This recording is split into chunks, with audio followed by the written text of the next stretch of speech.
Ngayong taon, 2026, muling umiinit ang tensyon sa Middle East.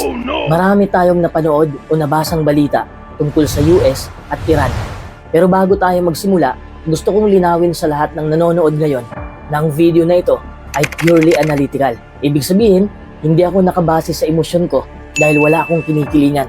Dapat din nating pakinggan ang side ng bawat panig para mas malinaw nating maintindihan ang mga hakbang at dahilan ng US at Iran. Kaya panoorin mo hanggang dulo dahil tatalakayin natin ng malinaw at maayos kung bakit iniipit ng Amerika ang Iran at bakit hindi nagpapaipit ang Iran sa pressure ng US at ano ang epekto nito sa rehiyon at sa buong mundo. Kapag sinabi nating iniipit ng US ang Iran, alam ng karamihan na isa itong sensitibong issue, ang nuclear program ng Iran. Ang Iran ay matagal nang nag-i-enrich ng uranium. Sa simpleng paliwanag, ang uranium enrichment ay proseso para pataasin ang purity ng uranium. Pero teka lang, ano ba ang uranium? Ang uranium ay isang natural na element na matatagpuan sa lupa. Isa itong radioactive metal. Ibig sabihin, may kakayahan itong maglabas ng energy mula sa loob ng atom nito. Sa periodic table, ang uranium ay may atomic number na 92.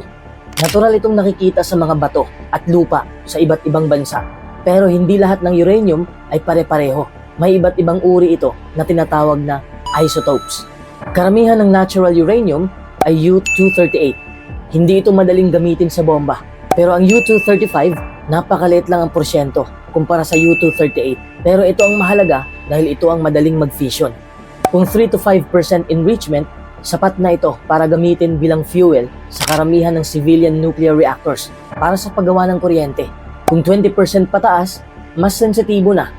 Kung 90% pataas na ang enrichment, weapons grade na ito. Pwede na itong gamitin sa nuclear bomb.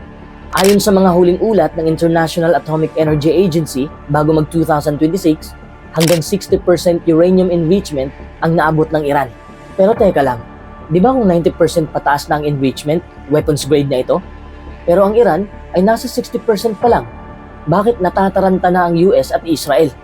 Mataas ang concern ng US at ng iba pang bansa dahil ang kasalukuyang level ng enrichment ng Iran ay malapit na sa weapons grade at nagpapabilis kung lalabnawin pa ito. Kaya ito'y itinuturing ng US na malaking banta kahit hindi pa 90%. Hindi pa ito direktang ebidensya ng paggawa ng bomba. Pero sa mata ng US at sa mata na rin ng Israel, kung magdesisyon ng Iran, mabilis silang makakagawa ng nuclear weapon.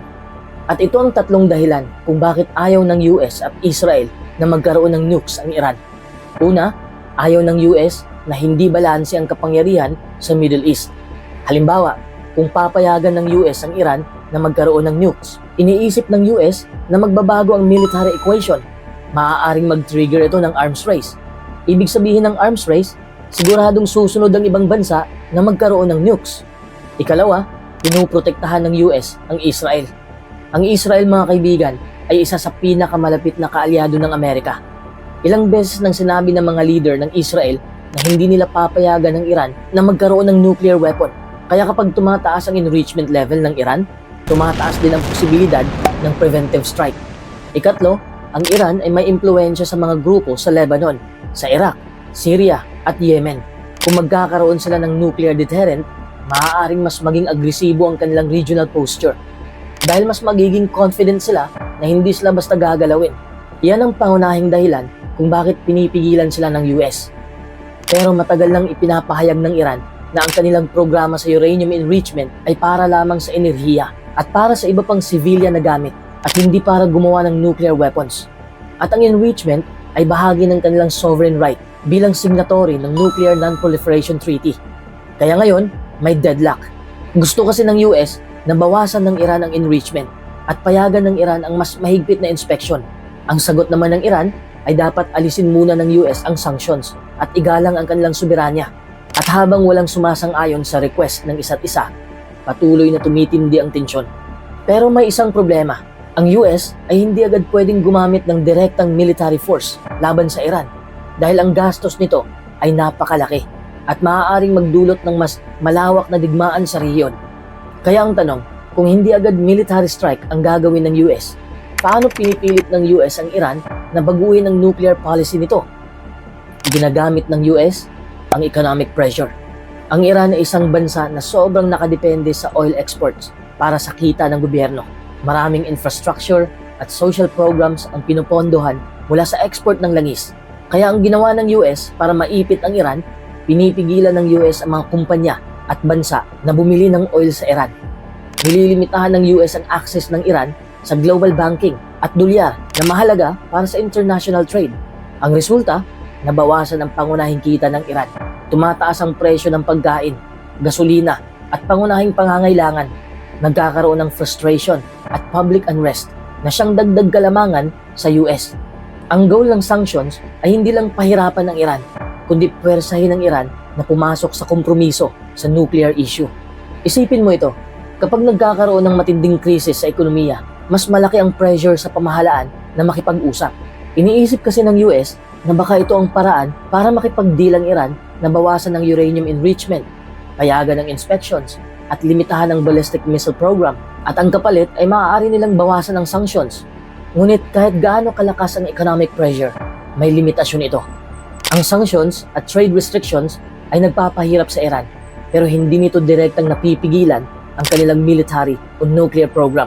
Alam ng US na hindi basta-basta luluhod ang Iran dahil sa economic pressure lang, dahil ang Iran ay hindi totally isolated. Patuloy pa rin ang trade ng Iran sa China at Russia, lalo na sa langis. Ito ay nagiging buffer para hindi tuluyang gumuho ang ekonomiya ng Iran. May kakayahan ng Iran na humanap ng paraan para tumagal kahit may optimal pressures tulad ng sanctions. Alam ng US na hindi nila mapasunod ang Iran sa pamamagitan ng economic pressure. Dito pumapasok ang military at strategic presence ng Amerika sa Middle East para siguraduhin na may deterrent force kung sakaling mag-escalate ang tensyon. Habang ipinapakita ng US ang mga aircraft carriers at warships bilang signal ng lakas at deterrent, malinaw ang pahayag ng mga opisyal ng Iran na hindi sila natatakot o nagpapasindak sa banta ng militar ng US. Para sa Iran, ang pagpapakita ng lakas ay normal lang sa geopolitics at ang kanilang response ay nakatuon sa diplomacy at strategic readiness. Hindi sila nakapokus sa takot. Ang Iranian government ay tumitingin sa sarili bilang isang bansang may sovereign rights. Kaya't sabi nila na hindi sila susunod sa sinumang nagtatangkang magdikta ng kanilang mga kilos, lalo na sa usapang nuclear at depensa. Hindi ito puro salita lang. Bilang tugon sa pressure ng US, ang Iran ay nagpatawag ng naval drills sa Strait of Hormuz. Hindi bilang banta, kundi para ipakita na kaya nilang protektahan ang kanilang teritoryo at maritime access kahit pa may foreign forces sa paligid.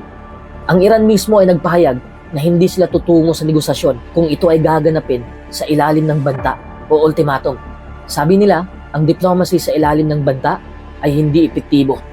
Sa madaling salita, ang Iran ay hindi nagpapasindak dahil nakikita nila ang sarili nilang military capability at strategic alliances, kasama na ang suporta o malalim na relasyon sa ibang bansa bilang batayan para hindi maging passive sa mga panlabas na pressure.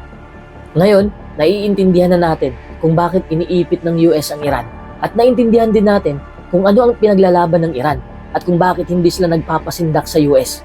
Ang mundo ng geopolitics ay napakakomplikado at bawat hakbang ay may malalim na epekto sa milyon-milyong tao. Kung gusto mo ng ganitong simpleng paliwanag sa mahihirap na balita, pindutin mo lang ang like.